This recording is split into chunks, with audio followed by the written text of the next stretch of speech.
Welcome to the Evans Biography and Autobiography Awards, hosted by Utah State University's Mountain West Center for Regional Studies. My name is Evelyn Funda, and I'm the director of the Mountain West Center here at Utah State. And with me are James R Swenson and Tara Westover, who are, respectively, the winners of the 2020 Evans Biography Award and Evans Handcart Award for memoir and autobiography. These biennial awards go to outstanding regional books in these genres, and this year's awards recognize the best books published in 2018 and 2019. These awards were first endowed in 1983 by the family of David Woolley Evans and Beatrice Cannon Evans, in honor of David's life as a writer and founder of one of the largest advertising and public relation firms in the Western United States, and Beatrice Cannon's extensive work as a family historian and genealogist. Biographies, autobiographies, and memoirs are eligible for the Evans Awards and must focus on the life stories set in the Great Basin, the Rocky Mountains, and the interior West, that geographical region from Canada to Mexico that is historically influenced by Mormon institutions and social practices. Neither the author nor the subject of the book need to be affiliated with the Church of Jesus Christ of Latter-day Saints. But the subjects of these biographies need to have lived a significant portion of their life or had a significant influence on the region known as Mormon country. Books are nominated by readers and specialists in the field of Western studies or by publishing houses familiar with the award. This year, 35 books were submitted, and they were read in a 2-month period by a regional jury of Western scholars and booksellers who selected the winner of the Evans Handcart Award and 3 finalists for the Evans Biography Award. The finalist books were then forwarded to a national jury of scholars and writers who have published in Western history, biography, and autobiography for the selection of the Evans Biography Award. I'm so grateful to those juries and for all the dedication and the hard work that they do. Theirs is a labor of love for good books and for stories that speak to the character of the people, shaped by a unique landscape and unique historical and cultural forces. The genres of Western biography and autobiography continue to thrive, a testament to the Evans vision of ensuring that the stories of the people who shape the character of the interior West become known to a national audience. Previous winners of the Evans Awards have included Leonard J. Arrington, Ivan Doig, Terry Tempest Williams, Timothy Egan, Richard Bushman, and Laurel Thatcher Ulrich. For a complete list of the award-winning books from the past 40 years, please visit our website at mountainwest.usu.edu. As you'll see from that list, the genres of Western biography and autobiography continue to thrive, a testament to the Evans family's vision of ensuring that stories of the people of the interior West get the recognition that they deserve. Before I introduce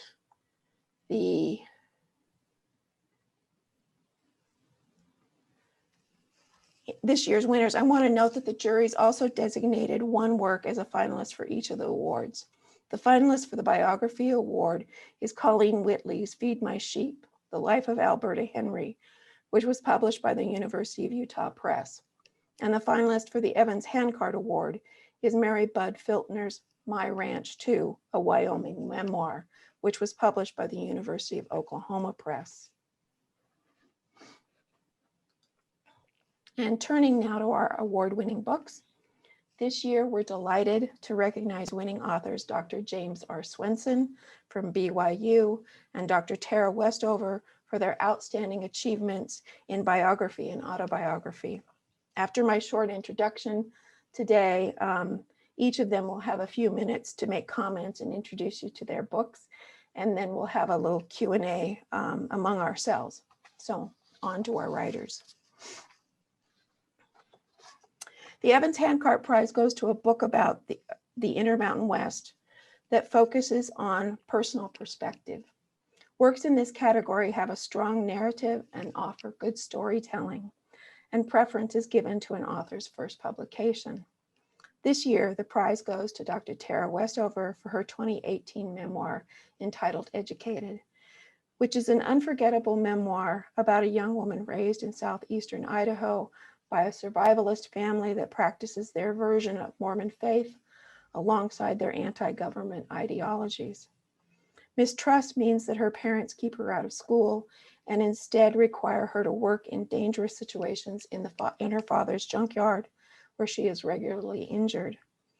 In a family where abuse and violence are prevalent, Tara fights to become educated, eventually leaving her family's life to go to college at BYU, and then on to earn a PhD in history from Cambridge University. Educated is, after all, a New York Times bestseller and has appeared on the must-read lists of famous people like Bill Gates, Barack Obama, and Oprah Winfrey. Yet it is our hope that by awarding her the Evans Handcart Prize, Tara will know that her unflinching memoir is valued here in the Intermountain West, where she was born. The awards jury called the book a well-written memoir that provides a compelling depiction of life in the context of separatist anti-government ideologies that take root in outlying locations in the interior West. And they asserted that those interested in Western autobiographies will find much to admire in her keen insights about memory, violence, and trauma. Noting Tara's training as a historian, one juror remarked, "History is about claiming the power to tell and shape a narrative that is profound." It is my honor, therefore, to present Tara Westover with the Evans Handcart Award. And she will be mailed this plaque and a check for $2,500 this week. And now I want to turn the time over to Tara for some remarks. Thank you, Tara. Thank you. Thank you, Evelyn, for that really thorough and just really kind introduction. I remember when I got the email that I won this award, and first off, I was just really enthusiastic about the title, the Handcart Award.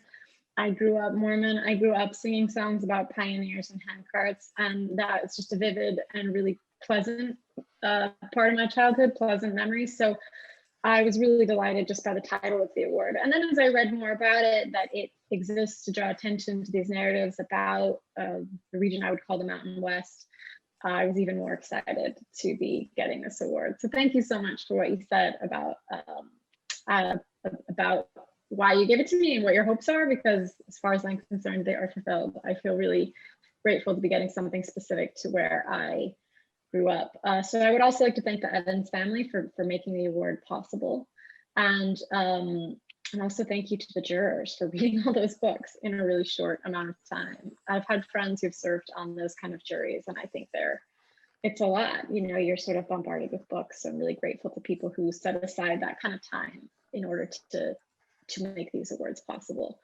You did a really good job summarizing my book, so I don't know what else to say about it, except I was raised in a pretty unusual family. I was raised in a family that had a lot of radical ideas and some kind of, I guess we just say, issues. We had some problems in our family, and not totally even separate from the radicalism, but relationship issues and behavior issues and psychological issues and every other kind of issue. And so I wrote this book because as I grew older, and especially after I left my family and went to college, went to BYU, and then I was lucky enough to go to Cambridge and Harvard, I had a lot of questions. You know, my upbringing left me with a lot of questions about faith, about what faith was and what faith, how that kind of went along with the pursuit of knowledge, and also about family and about what it means to be loyal to your family, but also what it means to be loyal to yourself, and what are you supposed to do when those two things seem in conflict.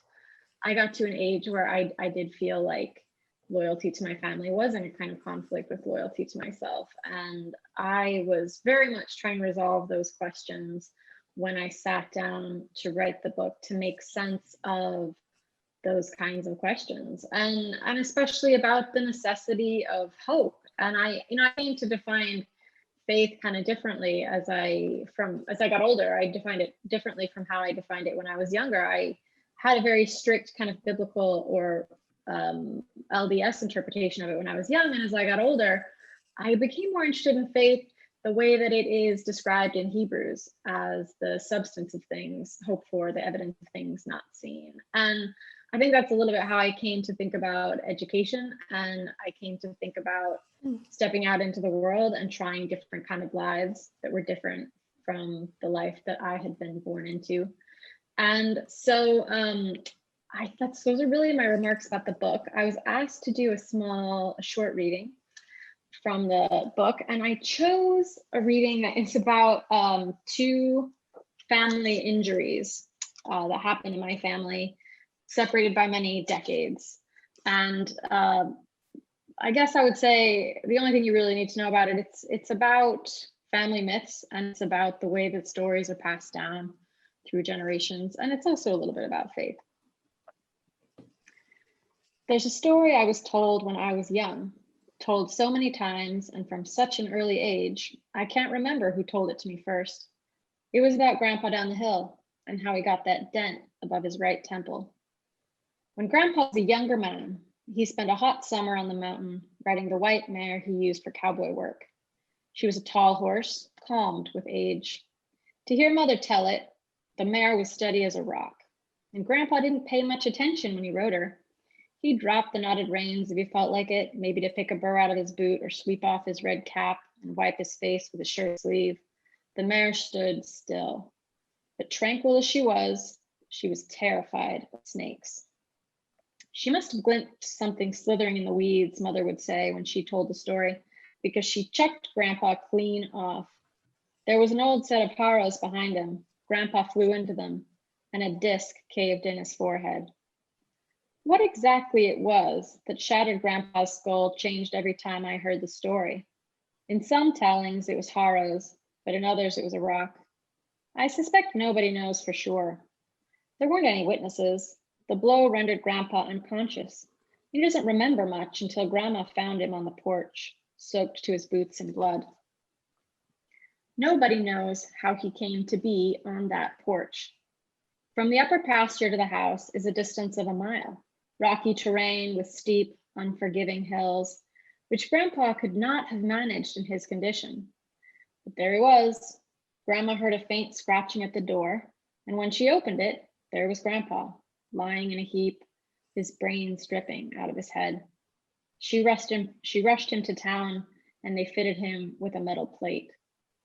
After Grandpa was home and recovering, Grandma went looking for the right mare. She walked all over the mountain, but found her tied to the fence just behind the corral, tethered with an intricate knot that nobody used except her father, Lot. Sometimes, when I was at Grandma's eating forbidden cornflakes and milk, I'd ask Grandpa to tell me how he got off the mountain. He'd always say he didn't know. Then he'd take a deep breath, long and slow, like he was settling into a mood rather than a story, and he'd tell the whole tale from start to finish. Grandpa was a quiet man, near silent. You could pass a whole afternoon clearing fields with him and never hear 10 words strung together. Just yep, and not that one, and I reckon so. But ask how we got down the mountain that day and he'd talk for 10 minutes, even though all he remembered was lying in a field, unable to open his eyes, while the hot sun dried the blood on his face. But I tell you this, Grandpa would say, taking off his hat and running his fingers over the dent in his skull. I heard things while I was lying in them weeds, voices, and they was talking. I recognized one because it was Grandpa Lot. He was a-telling somebody that Albert's son was in trouble. It was Lot saying that, I know it sure as I know I'm standing here. Grandpa's eyes would shine a bit, and then he'd say, only thing is, Lot had been dead near 10 years. This part of the story called for reverence. Mother and Grandma both loved to tell it, but I liked Mother's telling best. Her voice hushed in the right places. It was angels, she would say, a small tear falling to the corner of her smile. Your great-grandpa Lot sent them, and they carried Grandpa down the mountain. The dent was unsightly, a 2-inch crater in his forehead. As a child, when I looked at it, sometimes I imagined a tall doctor in a white coat banging on a sheet of metal with a hammer. In my imagination, the doctor used the same corrugated sheets of tin that Dad used to roof hay sheds. But that was only sometimes. Usually I saw something else, proof that my ancestors walked that peak, watching and waiting, angels at their command. I don't know why Dad was alone on the mountain that day. The car crusher was coming. I suppose he wanted to remove that last fuel tank, but I can't imagine what possessed him to light his torch without first draining the fuel. I don't know how far he got, how many of the iron belts he managed to sever before a spark from the torch made it into the tank. But I know Dad was standing next to the car, his body pressed against the frame when the tank exploded. He was wearing a long sleeve shirt, leather gloves, and a welding shield. His face and fingers took the brunt of the blast. The heat from the explosion melted through the shield as if it were a plastic spoon. Then the lower half of his face. The fire consumed plastic, then skin, then muscle. The same process was repeated with his fingers. The leather gloves were no match for the inferno that passed over and through them. Then tongues of flame licked across his shoulder and chest. When he crawled away from the flaming wreckage, I imagine he looked more like a corpse than a living man. It is unfathomable to me that he was able to move, let alone drag himself a quarter mile through fields and over ditches. If ever a man needed angels, it was that man. But against all reason, he did it. And as his father had, decades before, huddled outside his wife's door, unable to knock. Wow, thank you, Tara. You made me think of questions that I hope we can get to as we end today. Next, our next prize, the Evans Biography Award, is the first award endowed by the Evans family. In 1983, sorry, let me change the view here.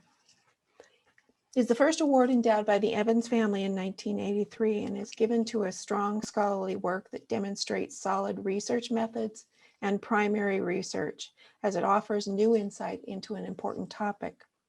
Books in this category are fresh and innovative in approach at the same time that they are accessible and engaging for a wide range of readers. Dr. James R. Swenson wins this year's Evans Biography Award with his book In Rugged Land, Ansel Adams, Dorothea Lange, and the Three Mormon Towns Collaboration, 1953 to 1954. James's book focuses on the two famous photographers at a time when each of them is at a professional crossroads, where they're rethinking the boundaries of photography between documentary journalism and art. The pair visit Gunlock, Tokerville, and St. George, Utah, where they aim to create a sensitive portrayal of these three LDS towns, which are themselves a critical crossroad in 1953. Jurors called In Rugged Land a truly charming book and a lively, informative, and nuanced appraisal of a world in transition.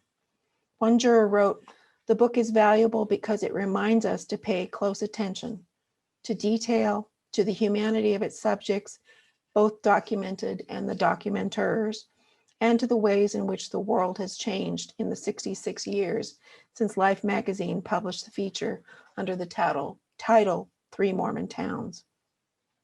Another juror called the juxtaposition and interaction of the text and photos very compelling and said it really captures the distinctive character of these places and the people who live there. It is a unique portrait of Utah, its religious, environmental, and cultural particularities. It is my honor, therefore, to present James Swenson with this plaque and with this check. The Evans Biography Award is a $10,000 prize, so congratulations, James. And as with Tara, the plaque and the book will be sent out to you this week. And I now turn things over to you for remarks. And I know that you want to do some screen sharing. Well, thank you, Evelyn. Let's see, let's make sure this is pulling up. There, does that look okay on that side? It looks great. Perfect. Well, I would like to join in Tara in echoing my thanks to the Evans family. When I learned of the award, it made I think it made my entire month. Um, I really value the work that you do, and I just wish there were more benefactors like David and Beatrice Evans who recognize the value and beauty of the West Great Narratives. I also like to acknowledge and thank Utah State, the Mountain West Center for Regional Studies, and especially Evelyn Funda for, well, the great introduction, but for her support, not just on this project, but on other projects. She's been great over the years, and I'm very fortunate to know her. I'd also like to thank everyone who helped set this up, the jurors, and I agree, that's a lot of reading. In fact, we said that like, I barely made it through a book last month. But anyway, thank you. I also like to thank the University of Utah and its dedicated staff for giving me the opportunity to publish this book. I do need to admit, though, that I'm humbled by being on the stage with Tara, whose book has been so widely and deservedly acclaimed. When I told my wife that In a Rugged Land would receive an award at the same time as Educated, she said, and this is a quote, "Well, she deserves it." Needless to say, my wife has read one of the two books awarded, receiving awards today. So anyway, I'm also grateful for this opportunity to go back and look at and return to this book. This is one of my favorite projects that I've worked on to date. And it really was, I mean, I published it already now a couple years ago, but it was like meeting up with an old friend. More specifically, this project gave me the opportunity to work with two photographers that I really admire. I've been working on Dorothea Lange and examining her work for about 2 decades now. My master's thesis looked at Lange's work in Utah during the Great Depression, a project which I'm actually returning to right now. And there's really not an occasion that in all this time that I've worked with her photographs that she has not failed to move me as a viewer. And that says something. I've also been a big fan of Ansel Adams as long as I can remember looking at photographs. And this was solidified for me when I was pursuing my doctorate at the University of Arizona. And while there, I worked in the Ansel Adams archives, and I was even fortunate to use in one of my jobs, one of Ansel Adams' large format cameras. So this project really began with that. And there's one other thing. I was also fortunate to work with Daniel Dixon. Dixon is Lange's oldest son, the son of Dorothea Lange and Maynard Dixon, the great painter of the West. And while I was working on my graduate degree, I wrote Daniel, and I looked forward to getting his letters that would come on the stationery. You could see they were pithy, they were sarcastic, they were short. They didn't put up with stupid questions, which was nice to learn. And what I really loved is they still have, I mean, as you can see here, the famous Thunderbird logo that was the same as his father's. So this was how I came to it. And in many ways, this project was a slam dunk for me as I started to pursue it as a book. And I know my time is short, but what I wanted to do is I want to introduce viewers to this project by means of 5 photographs that I'm going to look at. And those 5 photographs introduce many of the larger themes that appear in this text. And as Evelyn said, this was a project that took Ansel Adams and Dorothea Lange to southern Utah, and the 3 towns which they focused most of their attention were St. George, Gunlock, and Tokerville. I'm sure many of members of this audience know St. George well. They've possibly been through Tokerville, but Gunlock is probably new to them. They are all still there in Washington County. And so that's where they went. The first of these 5 photographs I want to show you is this one. As you know, small Mormon towns have a unique quality that by the mid-20th century was being examined. Even now, for those of you who've traveled throughout the Intermountain West, you know when you're traveling through a town that was settled by Mormons in the 19th century. They just have a look and a layout that is different. Lange and Ansel Adams were friends with many scholars and historians. who were at the same time writing about these places. They were friends with Juanita Brooks, Nils Anderson, Lowry Nelson, Edward Banfield, Wallace Stegner, and others. And again, all of these individuals who are looking at these towns and trying to find what made them tick, trying to find out what made them unique. This body of work, especially from these writers and historians, has come to be known as Mormon village studies. And I argue in my book that Ansel Adams and Dorothea Lange's collaboration deserves to be seen in that context. They were, in fact, they were staying with Juanita Brooks at her hotel right there on Main Street. They were interacting with these friends and historians. And many of these investigations that were looking into Mormon villages were drawing attention to places that had been neglected. Like any small town across the United States, Mormon towns were not free from societal ills like abuse and neglect, but they also could be places of order and harmony. And I think that's on display here in this seemingly simple front porch in Tokerville, which they titled Gothic Doorway, a nod to the surviving visible traditions of the past and a depth of belief. It's that idea of belief that takes us to the next photograph. Lange and Adams were particularly eager to photograph a people of faith. In the small town of Gunlock, the bishop there was not willing to let them photograph meetings and other things, but the bishop over in Tokerville, an individual by the name of Howard Fish, said, "You can photograph anything you want." It was completely open. And so one of the best series, not just of Tokerville, but of the whole book, the whole wider series, is when Bishop Fish allowed Ansel Adams and Dorothea Lange to set up their tripod right in the middle of the small meeting house. They were placed right in front of the podium and then right in front of the congregation. So just imagine what kind of strange meeting that would be. Growing up, none of my meetings were that interesting to have a photographer right there in the center. They photographed everything. They photographed the speakers. They photographed the ordinances. And then right as the closing song was underway, they turned the camera around and photographed the congregation. And as you can see, they photographed when the meeting was over. They photographed Bishop Fish, who you can see in the doorway, he was known for making sure to greet every person as they left. And even then, he would drive up and down the main street, waving to people well after the meeting was over.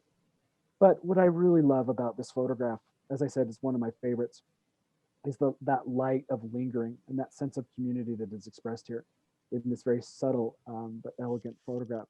Another one from the series in Tokerville, all probably made within the same day or same couple of days, is this one. Human interaction was essential to the success of the project. And luckily in Dorothea Lange, you had one of the most sensitive humanists ever to hold a camera. And for the photograph of this woman, I'm going to read from my book, if that's okay. In the photograph, Bessie Fish, wife of the bishop, was caught as she looks away with her arm akimbo. Sharing a laugh or a word with a neighbor, Lange captured the spirit and life of the young mother. There is a certain intimacy within this portrait, a feeling of woman to woman, navel to navel. It is more conversation between photographer and subject than mere photographic portrait.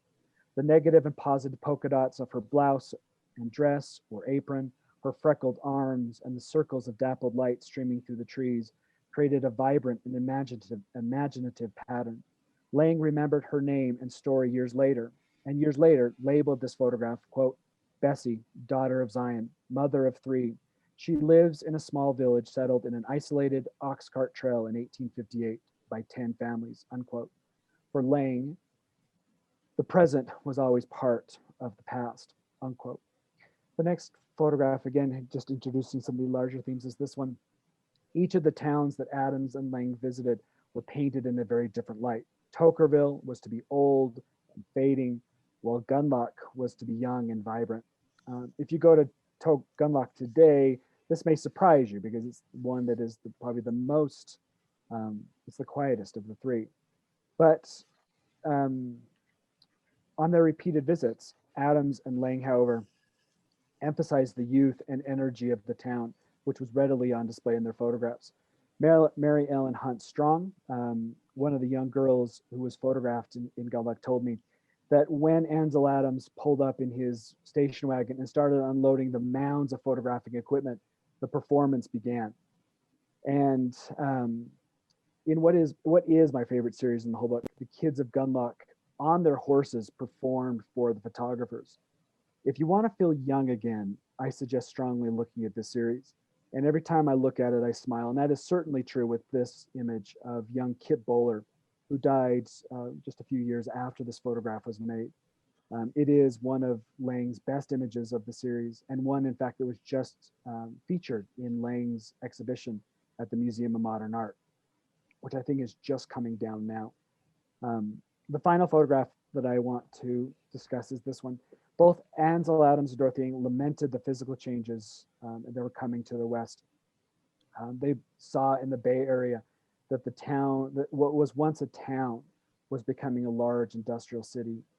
St. George and its transition to a highway town also represented this loss for them in their work. And this is visible in this work, in which I think it goes well with Lange's comment, quote, St. George becomes a highway town, raucous, paved, treeless, harsh competitor, garish imitator of all the others, its history buried, its tradition silenced, unquote.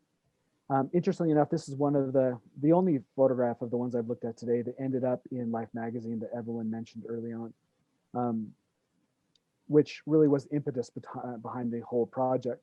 But I think this shows you really the depth of this series, in which they produced about 2,500 photographs and only a handful made it into Life magazine. And the whole project, unfortunately, even though both Ansel Adams and Dorothea Lange said this was some of the best work they had done in their career, the whole project ended up sour because of the differences that erupted between Lange and Adams, who were both headstrong. I think it would have been hard to work with either one of them, actually. But it also erupted between some of the members, some of the local communities, which didn't necessarily like being represented as old and fading. But I'll leave the rest of that story up to you. In conclusion, I want to quote myself again, if that's okay. Quote, historian Bernard DeVoto once argued that there was no poetry in Utah. Lange and Adams' work evinced that there was a grace in the tone and texture of Southern Utah and its inhabitants. Like their peers and friends, they wanted to define and illustrate the essence of a people in a rugged landscape before it was gone. In spite of their shortcomings, in spite of its shortcomings and misgivings, it deserves to be reconsidered. Decades ago, it was suggested that Three Mormon Towns Collaboration would become one of the great stories of photography. Three Mormon Towns may never be numbered among the greats, but it does present a rich story of disparate saints working in a unique landscape through photographs that range from subtle to stunning. Ultimately, can still be as beautiful and revealing as Dorothea Lange and Ansel Adams said and hoped it would be. Thank you.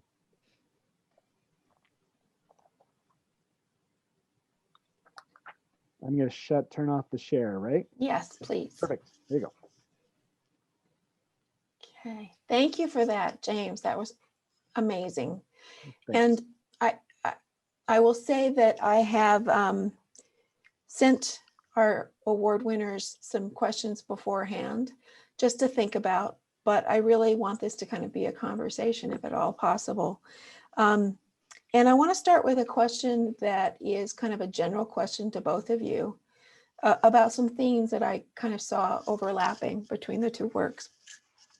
Both of you are discussing faith traditions in relation to community, though I think that you come at this interrelatedness through different approaches. And as you examine insiders and outsiders, collaboration and independence, belonging and estrangement, I was fascinated by those sorts of threads. Could you tell us something from your book, a story or an insight that touches on one or more of these ideas? So let me give the approaches again. Interrelatedness, insiders, outsiders, collaboration and independence, belonging and estrangement. I'll leave it to you guys to decide who starts. Thunderous silence. I guess I'll. Well, that's start. what Zoom meetings are perfect for, isn't it? They are, yeah, awkward handoffs. Yeah, I think insiders, outsiders, that definitely resonates with me because I was raised in a version of Mormonism that most Mormons probably wouldn't recognize because it was just a lot more extreme. And so my dad sort of believed that his version of Mormonism was the real version. And so he kind of thought real Mormons don't go to the doctor, they don't send their kids to public school, a whole bunch of other things, basically. But so I had a very conflicted sense of who was insider and who was outsider, because my family were kind of the only true Mormons, but then we went to church every week, and then they were kind of Mormons in my mind. They're certainly better than people who weren't Mormons. And then I think these questions, though, are questions that become more complicated as you get older and go out into the world, right? And so when I went to Cambridge, you're still kind of asking these questions of who is okay and who isn't okay, and how much of my beliefs do they need to share in order for me to like them? I think these are just questions you have to deal with as you grow up, as you come to think about what your beliefs mean, and is it possible for people to be good even if they don't share them? And it's something that I remember is just one of my earliest questions, because even my own grandparents didn't believe in living the way that my family lived. Both of sets of my grandparents would have been utterly delighted if we'd gone to the doctor and went to school and behaved in any way that resembled the mainstream. And so that question of who's in and who's out was a really, really potent one when I was a kid. I remember being struck when I was reading your memoir about that. Is it Harvard, where your parents come to visit you basically in your dorm room, and they come to camp out? They slept in my dorm room. It was dramatic. Yeah. And what you're talking about is that moment of where you're having to, in many ways, turn your back on being an insider in their world in order to become an insider in this world. And this is that moment when those two worlds really collide, and you've got to figure out which one you're going to be the insider of. Well, and I think the trouble, when you are being forced to choose in that way, is that it becomes a kind of traumatic choice, right? If you have to belong to only one community because the two communities can't respect each other, then it becomes really difficult to live in either, actually, because you are so focused on the loss. I think that example that you just gave, Harvard, was almost not real to me. Having worked my whole life, to get there, I had a really hard time even experiencing being there, because I was so preoccupied with the loss, the possibility that I might lose this family that I really loved and cared about. So there's difficult questions to be answered in that topic of insider, outsider, and choosing between different worlds. And your father forces the crisis in that room. Yeah. When I received this question, I think the first one I gravitated to was the insider outsider as well. Because if you look at my book, in so many ways, it seems like, there's clearly the outsiders coming into the inside, like Ansel Adams coming to, these small Mormon communities, and there's really a difference there. But I like what Tara just said, that as that idea of those common beliefs, that idea that, when Ansel Adams and Lange come, they recognize things in those communities. They recognize that independence, that kind of that Western, almost frontier attitude that they see themselves having. But at the same time, they may come to be on the same turf in some ways. But when, for example, Dorothea Lange works in the homes of these women, photographing them as they do their canning, she's always Mrs. Paul Taylor. She's always the famous photographer. And even when they write about her, they're always separating themselves from these outsiders, even if they have more in common than, say, someone coming from New York City to Gunlock, for example. So you're right. It's an interesting dynamic that doesn't, the binaries break down, and yet at the same time, sometimes they really stand up as you look at that dynamic. And I think just looking at that, and one of the things that I always wanted to look, one of the main reasons for this project is I wanted to give the voices to the insiders, right? We tend to look at photographs and talk only about those who create them. But I think one of my favorite parts of this whole project was hearing from the people in the photographs and finding out that the stories I've been told about Ansel Adams or Dorothea Lange don't hold weight when you talk to the kids that are actually in the photographs, and the funny things they remember about these two people seemingly living totally different lives coming into their community, and how that became an event for all of them. James, I wanted to ask you too, where are those 2,500 photographs, and are they available are they I wanted to open? ask that too. Yeah, it's a good question. So what happened was, after the project was over, most of the work went with Dorothea Lange. She was the one that decided to organize them as an exhibition that we sent to life, that hopefully they would follow the same format. So there's very little work that survives in Ansel Adams archive at the University of Arizona, and there's thousands of images, hundreds of images at the Oakland Museum of California in Oakland. And so one of the trickiest parts about this whole project was disentangling who did what. As they said, it was a total collaboration, and there are very few of these photographs that have Ansel Adams' name attached to them, but clearly Ansel Adams was a big part of it, and many of those images were a true collaboration. They're passing their camera off to each other. One of my favorite discoveries actually was the museum had said, okay, these are totally by Dorothea Lange, which, yeah, I've seen it. But there's one photograph when they're photographing every store on Main Street in St. George, and you can clearly and distinctively see Dorothea Lange standing in one of the door frames, right, photographing some kids. And so, you can see her homemade skirt with her two great pockets. And so that became one of those aha moments where I was able to say, you know what, this one was probably made by Ansel Adams on top of his station wagon as it was slowly moving down St. George's main drag. So it was so interesting in your book to see when you were discussing ways in which Ansel Adams was taking on Dorothea Lange's kind of themes and approaches and techniques, and vice versa. And that they were the collaborations in your book, collaborations between the two of them, collaborations between the towns themselves, the collaboration there, and then the collaboration of Life magazine, which, can you kind of briefly tell the story of that collaboration? Because that one's kind of chilling in some ways. Well, so you have to understand, the most important force in photography in the United States in the mid 20th century was Life magazine. On a weekly basis, more than 25 million people would see the magazine, were fully invested in this. This is, TV is just starting to come out, but most people knew Life magazine cover to cover. And this was very apparent to Lange and Adams, who were dying to be kind of back into the good graces of their medium. And so they knew working with Life magazine would be tricky.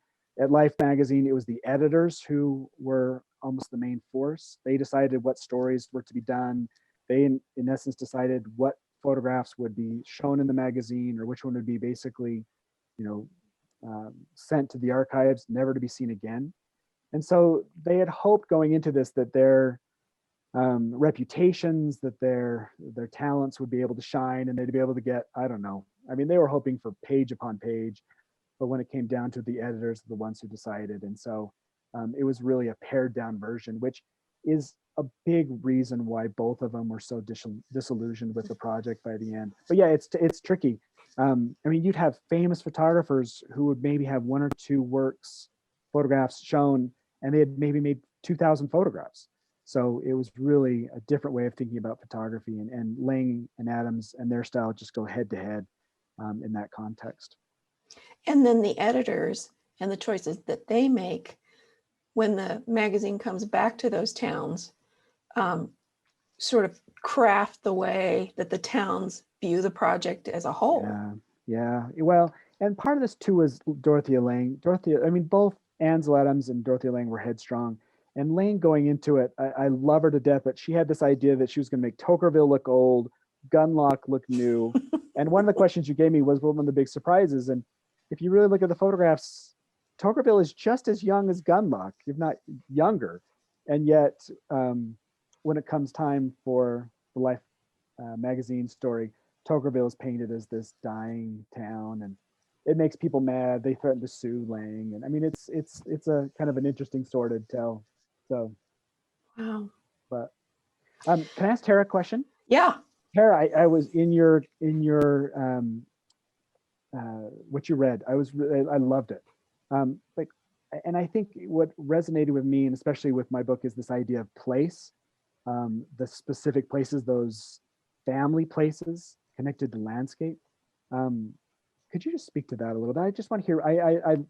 It was so perfectly evident in the pages that you read, but could you speak a little bit more to that? I'd love to hear this idea of place and how personal places play a role in your work.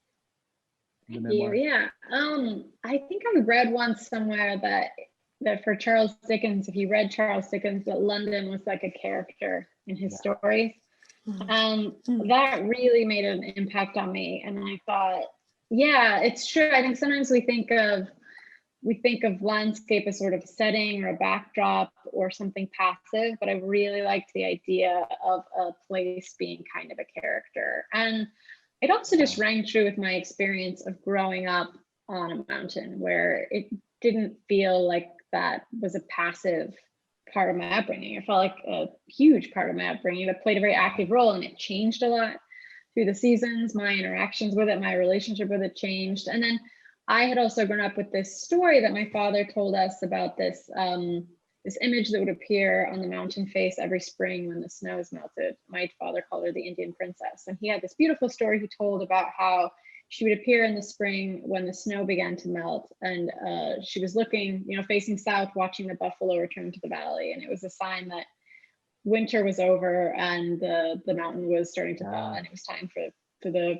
Native Americans who were, semi-nomadic to return to that valley. And so there was this quite anthropomorphized character in the mountain, on top of the fact that the mountain itself was, through my childhood, everything that was determined about what you did through the day was determined by what was happening in the mountain, in the field, in the pastures. Was it canning season, otherwise known as summer, or was it winter? How did you dress? What activities were you going to do? What were you going to feed the livestock? How many times did you need to go break the trough, break the water, break the ice into water in the trough? All of these things were all determined by what was going on in the mountain and what season it was. And so it felt like a character to me more than a setting. And it was kind of my goal to write it that way. I love that. So every time I write about photography, I write about places often, and going to those places that you've seen in photographs, or I grew up in the West, so experiencing those and being able to see them in a photograph as opposed to what they are, what your experience is always really telling. And I love how you mentioned landscape is like a character, but I think time of year is a character. When Lange and Ansel Adams are going through, it's early August, and you can just, what Southern Utah is like in early August. It was hot. They didn't want to work during the middle of the day. Everyone was wearing their canning aprons, right? Because they were all canning their green beans and everything else. And it was peach season. And I mean, just all these things. And so I think that really resonates with me. Thank you. There were times in your book, Tara, where I was frustrated with you, like going back, continuing to go back, and now I get it as you're talking about that, the return of the Native Americans to the land of the Indian princess on the mountain. And I also had kind of a revelation as you were reading today. You were talking about Grandpa Lot and the angels that bring him safely to where he needs to be. And I suddenly realized Grandpa Lot and the angels brought you to education. That some way you were delivered into an education in some ways. And that brings me to the question I wanted to make sure that we asked you, that I sent you. The Evans Awards are housed here at Utah State University, a land-grant university, where we see a number of students from Utah and Idaho with backgrounds like yours, who share many of the same self-doubts that you had when you left for the university. And based on what you talk about in Educated, could you tell us 2 or 3 habits of mind that you would advise those students to develop to truly be educated? And those can be ones that you developed inside of the classroom or outside of the classroom. Right. Okay. A nice, easy question. Sorry, but no, you're good. I think asking for help is probably the biggest one. I think sometimes we feel like it's a burden when we ask other people for help. And I actually think people love being asked for help. I think they love explaining things. They love helping people. It's one of the few things that almost everybody just really, really enjoys. And it took me a while to learn how to do that. I was raised with very independent streak. I was that insider outsider question. I wasn't sure who I trusted when I got to BYU, because my experience of the very pious, good Mormons around me was that they were all Jezebels, because they didn't adhere to the really radical Mormon kind of modesty standards that I'd grown up with, which were, pretty intense.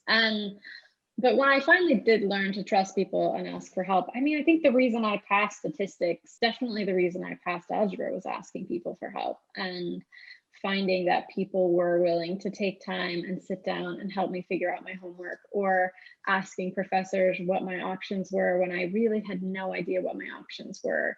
So I think just realizing people actually really like being asked for help and taking advantage of it, and especially other students.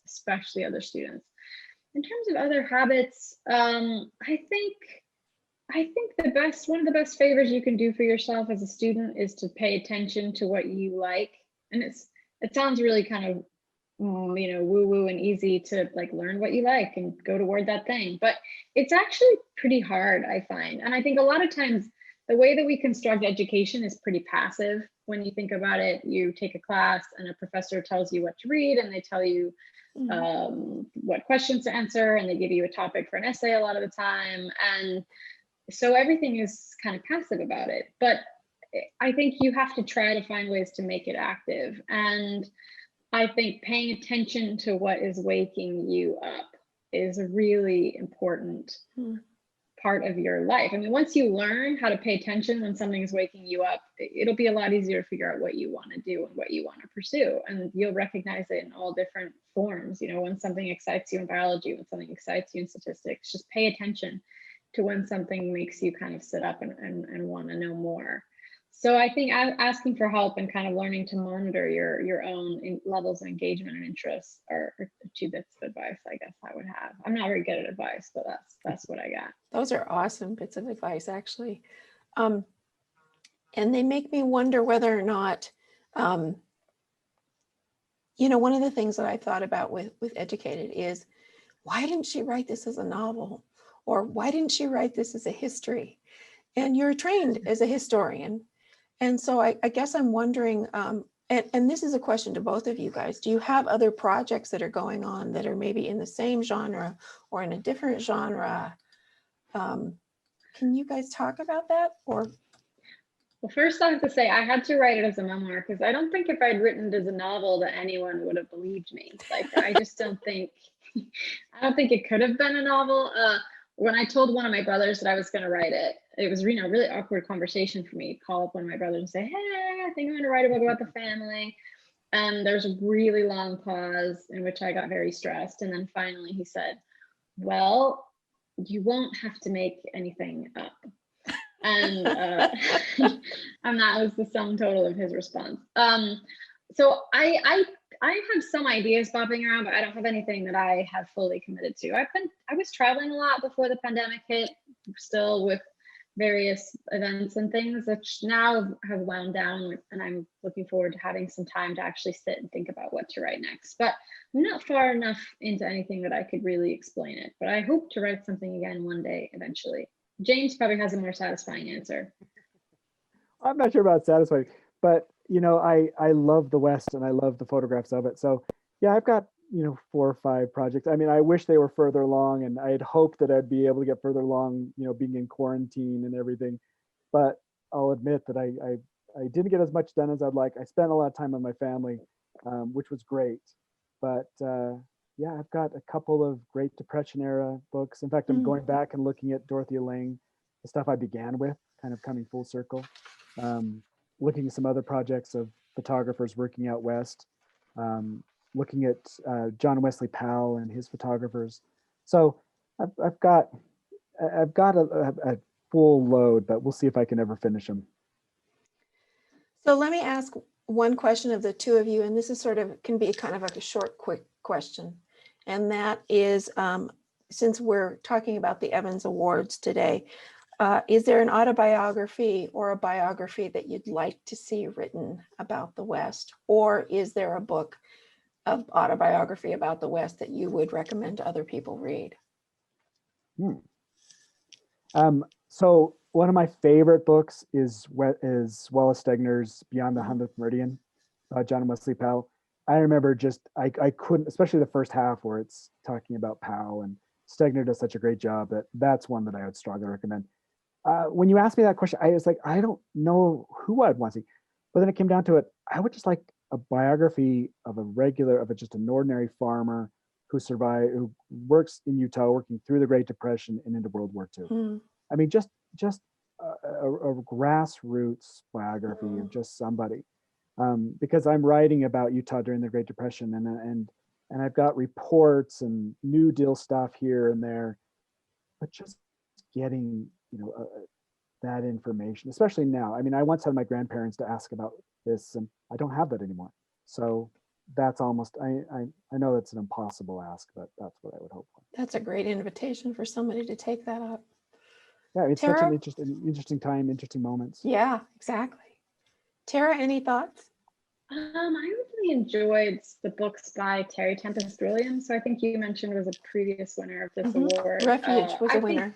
Yeah, she writes, I'm pretty sure in Refuge, she's writing about the landscape in that way where it really is a character, but also in terms of changes that are taking place to the landscape and how we treat the landscape and how that will impact our lives, basically. And I think she's such a beautiful writer, and I think she does that exact thing that we were talking about earlier, where she kind of imbues the land with a kind of personality and a kind of volition and will that I find really, really beautiful.